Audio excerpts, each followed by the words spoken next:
माननीय सभापती लोकसभा श्री ओम बिर्ला हांणी सीपीए इंडिया रिजन झोन 7 परिशदेचर पत्रकार परिशदेंत उलोवप केले।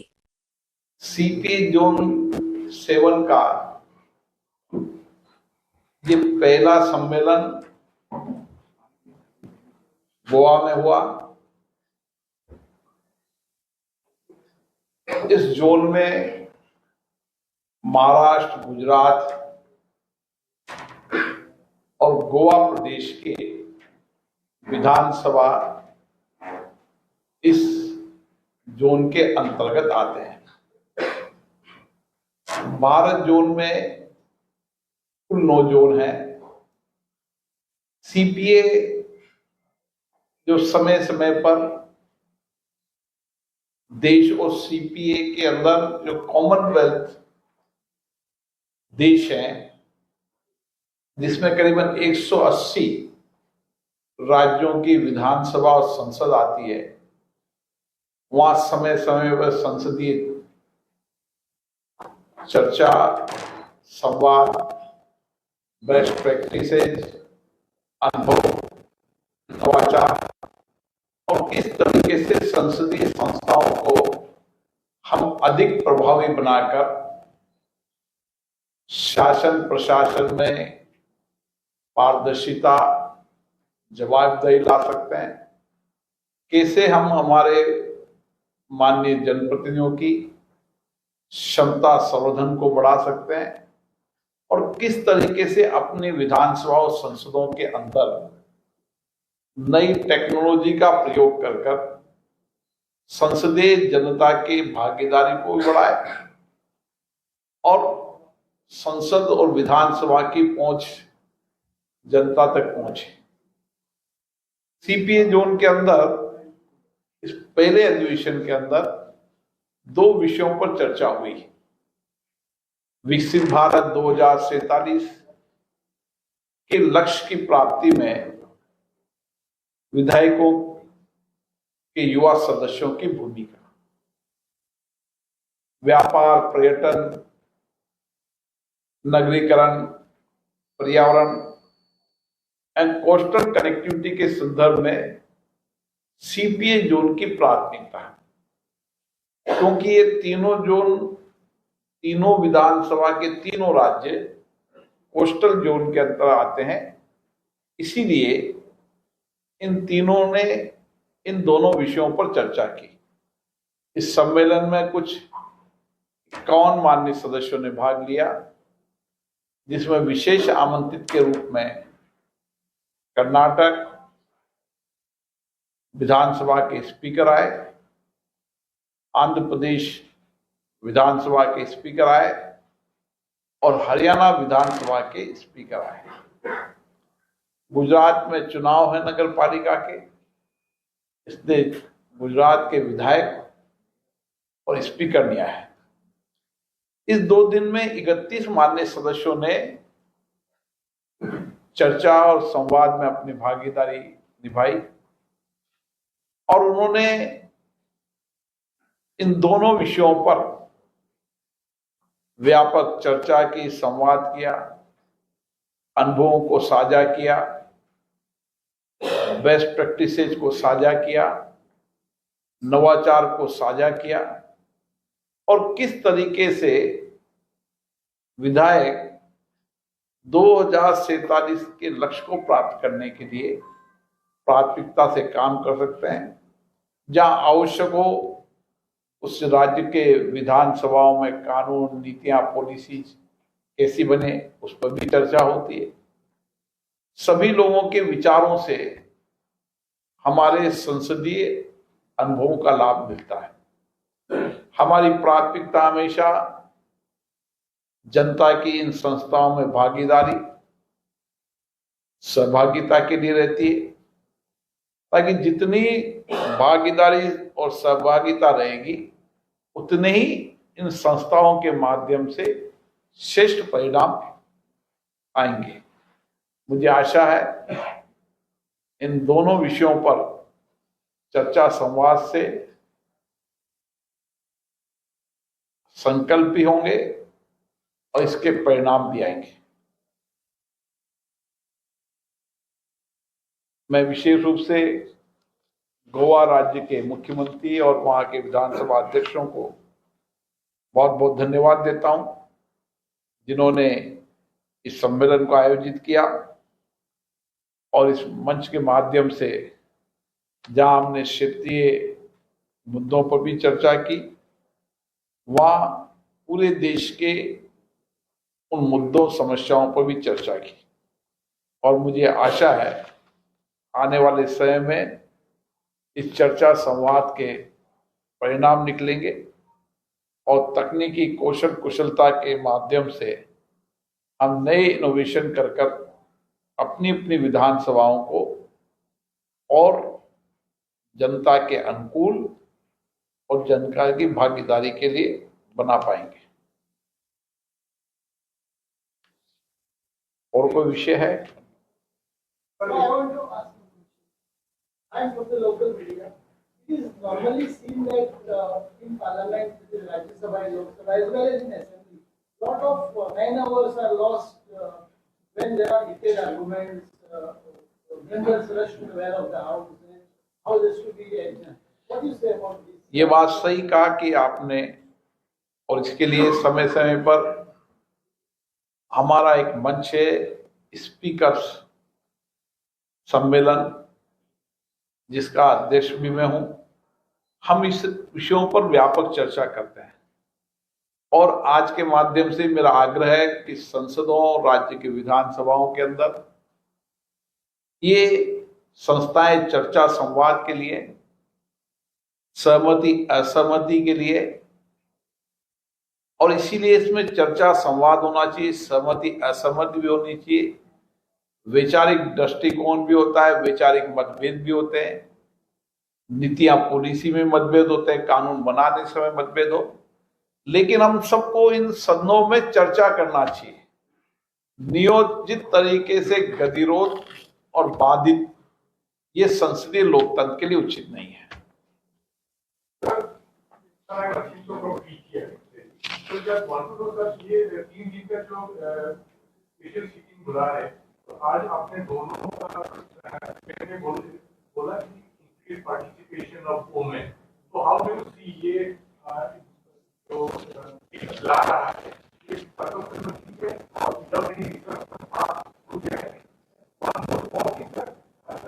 ठीक है, और जब वो आपने एक कमेटी बनाए थे, उन्होंने डिजाइन किया, सितंबर 2023 में जब हमारा संसद का नया भवन बना था, उस नए संसद भवन में पहला विधेयक नारी शक्ति वंदन अधिनियम 2023 106वां संविधान संशोधन हुआ था, जिसमें हमने लोकसभा और राज्य की विधानसभाओं में 33% महिलाओं के आरक्षण का ये कानून पारित किया था।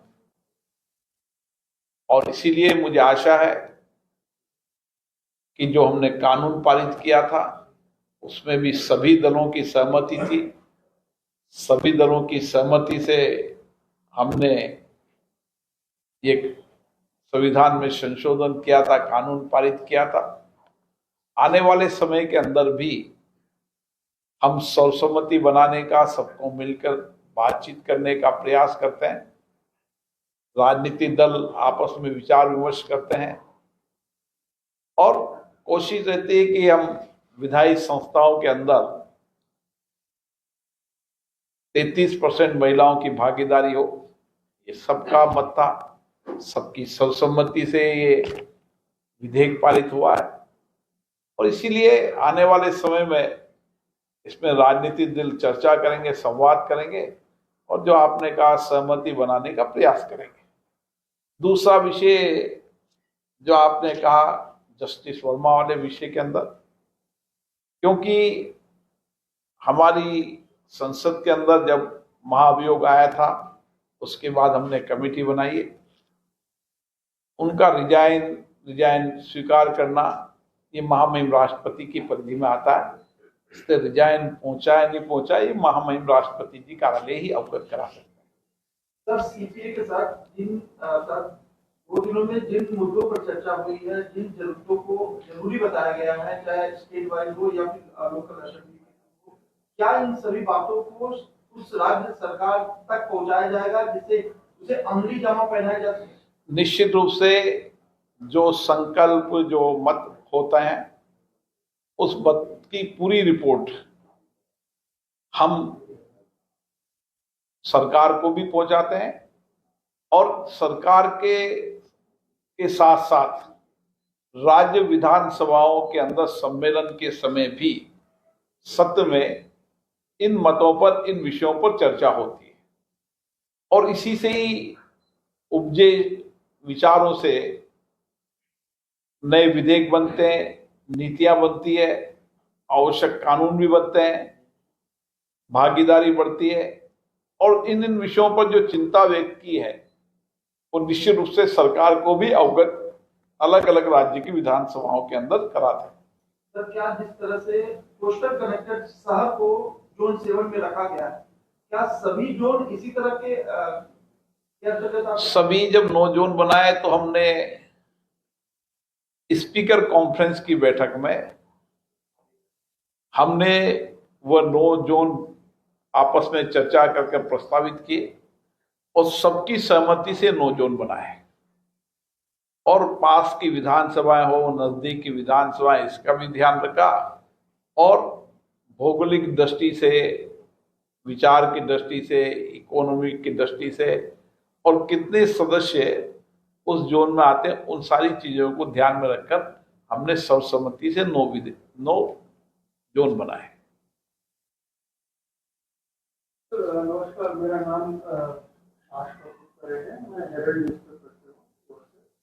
तो चीज आपसे मैं पूछना चाहता हूँ कि आपने अभी देखा है, आपने कुछ भोगा है, तो विपक्ष बार बार जो बात करती है कि जो लोकसभा के या राज्यसभा के अध्यक्ष हैं वो पक्षपात कर रहे हैं, ऑपोजिशन को, विपक्ष को बोलने नहीं दे रहे हैं, आपके खिलाफ अविश्वसनीय पारित लगाए थे, तो क्या आपको क्या इसमें क्या कहना, क्या ये ओवर रिएक्शन है? संसद के अंदर सभी का मत आना चाहिए, सबका विचार आना चाहिए और आपने देखा होगा देर रात्रि तक संसद के अंदर चर्चा हुई, संवाद हुई, हर विधेयक पर आवंटित समय से ज्यादा चर्चा हुई, अधिकतम माननीय सदस्यों की भागीदारी बनाई। मत अलग अलग हो सकते हैं क्योंकि अलग अलग विचारधारा से लोग चुनकर आते हैं, इसलिए अपने अपने मत होते हैं, लेकिन जब संसद चलती है तो हमारी कोशिश रहती है सबके विचार आए, सबके दृष्टिकोण आए, सबके मत आए और इसीलिए हर मुद्दे पर, हर विधेयक पर आवंटित समय से ज्यादा समय आवंटित किया। जहां तक पीठासीन अधिकारी निष्पक्ष निर्वाध होता है, हमारी कोशिश रहती है कि हम निष्पक्ष भी रहें, निर्वाध भी रहें और ये भूमिका निभाएं। ये हम एक स्पीकर के नाते हमारा दायित्व भी बनता है। सर, मैं विठ्ठल गावड़े पुराने से ये अधिवेशन में जो स्पीकर का हुआ उसमें विकसित धारा 2047 में युवा विधायकों की भूमिका इसके ऊपर चर्चा हुई, जबकि युवा हम कहते हैं 45 साल तक और देश में युवा जो है विधायक 45 साल के बहुत कम है और 50-60 साल के ज्यादा है, तो ऐसा क्यों? ये अभी मध्य प्रदेश विधानसभा में भी 45 साल से कम विधायक आपस में बैठे थे, चर्चा की थी। हर राज्य के अंदर ऐसा नहीं होता कि 45 साल के विधायकों को इस सीपीए जोन के सम्मेलन में बुलाया जाता है। इस सम्मेलन में विषय रखा गया है, विषय सीपीए जोन के जो पदाधिकारी होते हैं वो मिलकर विषय तय करते हैं, आपस में राज्य के विधानसभाओं के स्पीकर बैठते हैं, मत व्यक्त करते हैं, सर्कुलेट होता है, फिर जिसमें सहमति बनती है कि इन विषयों पर चर्चा की जाए। और जहां तक युवा नेतृत्व का सवाल है, अब देश में युवा नेतृत्व आ रहा है, राज्य की विधानसभाओं के अंदर भी बड़ी संख्या में युवा विधायक आ रहे हैं, संसद में भी आ रहे हैं, इसलिए नए विधायकों का नया दृष्टिकोण रहता है, नया विचार रहता है, टेक्नोलॉजी का उपयोग करते हैं। पुराने विधायकों का एक अपना लंबा अनुभव होता है, इसलिए अनुभव भी होना चाहिए और नवीनता भी होना चाहिए। अनुभव नवीनता के साथ हम मिलकर काम करें ताकि इन संस्थाओं को जन भागीदारी के साथ इस जनता के प्रति ये संस्थाएं जवाबदेह बने और इसके अंदर लोगों की अपेक्षाएं आकांक्षाएं पूरी हो, चुनौतियों कठिनाइयों पर चर्चा हो और उनके कल्याण के लिए अच्छी पॉलिसी नीति बने। सर अभी जो होता है एएनआई से सर 3 मई का जो सेशन जो रहेगा 16, 17, 18 ऑपोजिशन इसकी टाइमिंग को लेकर सवाल खड़े कर रहा है, तो आपकी क्या राय? जो महिला भागीदारी इस ऑपोजिशन की टाइमिंग जो जिसमें उन्होंने सवाल सभी को अपना विचार व्यक्त करना है, लेकिन बिजनेस देने का काम सरकार देती है। सरकार ने 16, 17, 18 की बिजनेस दिया है। फिर हम बिजनेस एडवाइजरी कमेटी के अंदर बैठेंगे जिसमें सब दल के लोग होते हैं और विचार विमर्श करेंगे। लेकिन लोकसभा या राज्य की विधानसभा है, विधानसभा सत्र को आहूत करने के लिए सरकार बिजनेस देती है और सरकार की एक सब कमेटी होती है। वो कमेटी विधानसभा लोकसभा के अंदर बिजनेस देती कि इतनी तारीख से इतनी तारीख तक आहूत करने का, फिर वह महामहिम राष्ट्रपति जी जाता है और फिर इसके बाद लोकसभा राज्य की विधानसभा राज्यों में विधान राज्यपाल के जाता है। एक प्रक्रिया है जो मैंने नहीं बनाई, लंबे समय से प्रक्रिया चली आ रही है। इसी पर ऑपोजिशन सवाल करेगा। हाँ, सवाल करना तो खड़ा है। सवाल आपसे है कि एआई टेक्नोलॉजी आपने जो युवा है वो पार्लियामेंट्री जो प्रोसीडिंग्स है उसमें एआई का कितना यूज होता है, क्योंकि वो सिस्टम नहीं है। आज भी हाथ में पेपर लेकर की ज्यादा अभी फिलहाल में भारत की संसद ने एआई टेक्नोलॉजी और एआई का साथ टेक्नोलॉजी का उपयोग करते हुए हमने लोकसभा की कार्रवाई को अधिकतम पेपरलेस करने का काम किया है।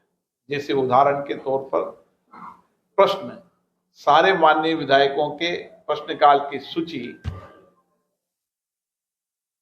उनकी हमारी वेबसाइट पर भी रहती है और उसके साथ हम व्हाट्सएप का भी उपयोग कर रहे हैं।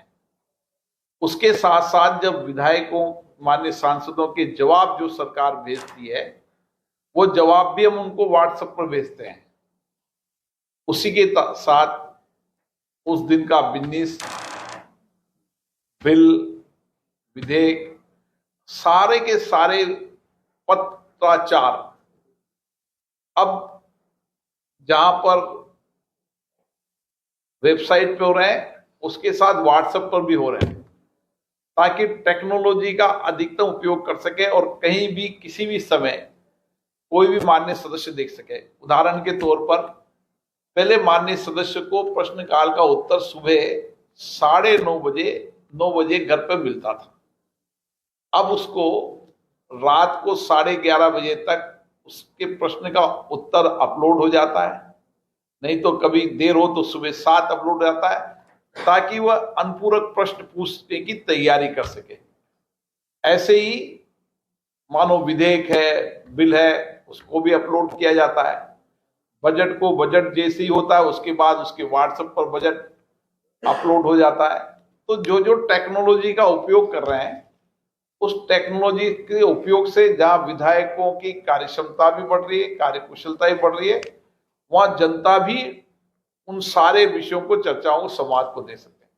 इसी के साथ हमने 22 भाषाओं के अंदर जो 22 भाषाओं के अंदर माननीय सदस्य अपनी बात को रख सकते हैं और समांतर रूप से 22 भाषा में व्यक्ति सुन सकता है। ऐसे कई सारे प्रयोग किए हैं।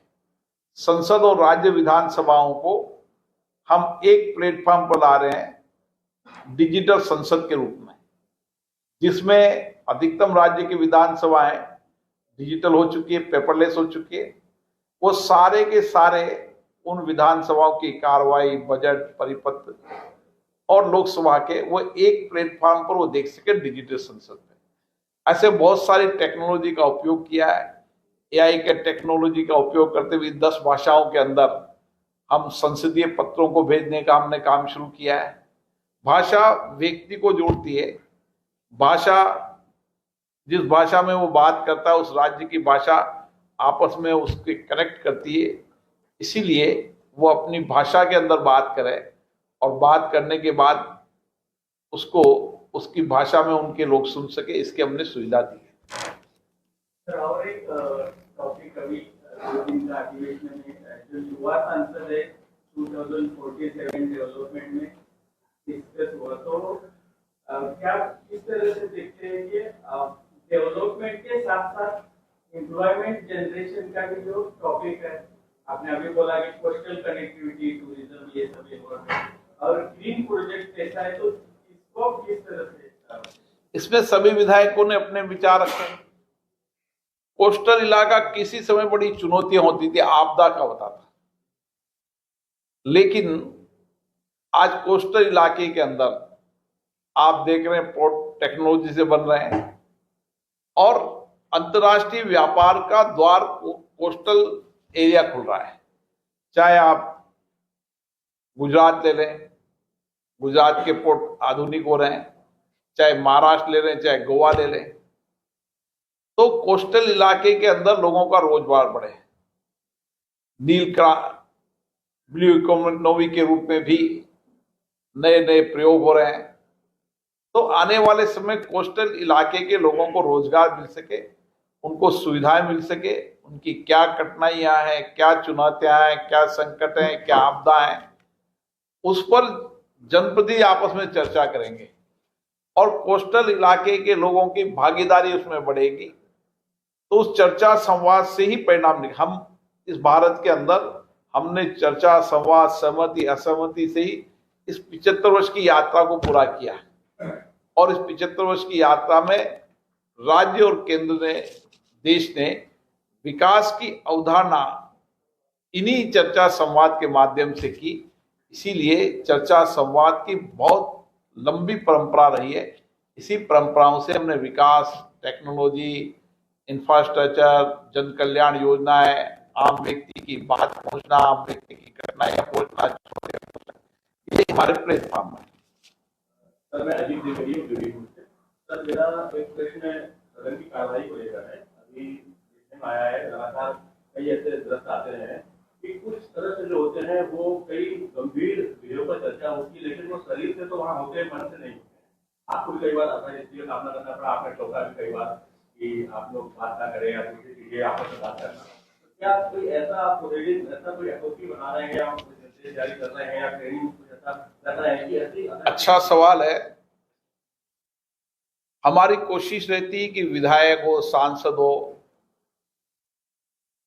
उनकी क्षमताओं को बढ़ाना, और ये जिम्मेदारी राज्य की विधानसभा है, केंद्र में संसद की है।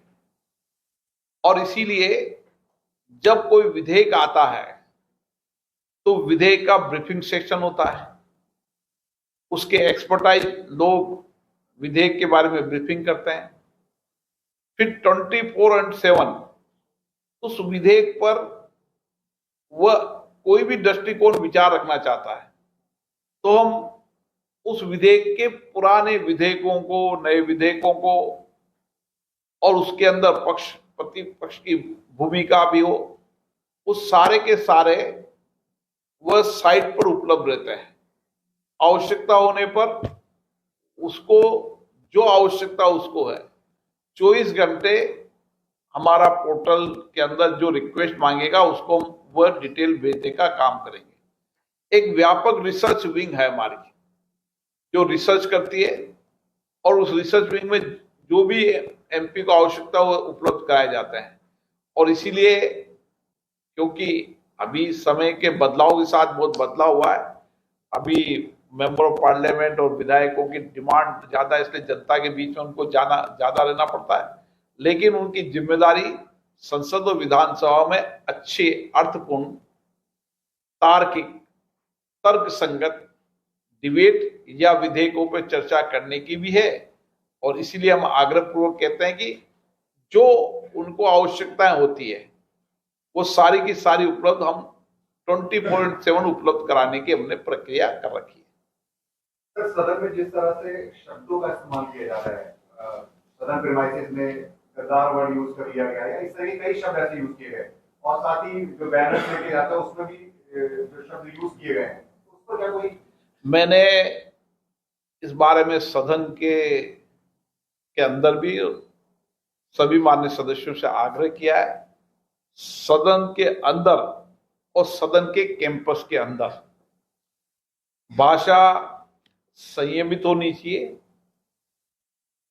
संसदीय परंपराओं के अनुरूप भाषा होना चाहिए और बैनर तख्तियां लेकर नहीं आना है। इसके लिए हमने बुलेटिन भी जारी किया है और हमने संसद के अंदर सभी मान्य सदस्यों से आग्रह भी किया है और सभी दलों के अंदर भी, बिजनेस एडवाइजरी कमेटी के अंदर भी हमने कहा कि बैनर, तख्तियां, शब्दों का उपयोग, नारेबाजी ये लोकतंत्र के लिए उचित नहीं है।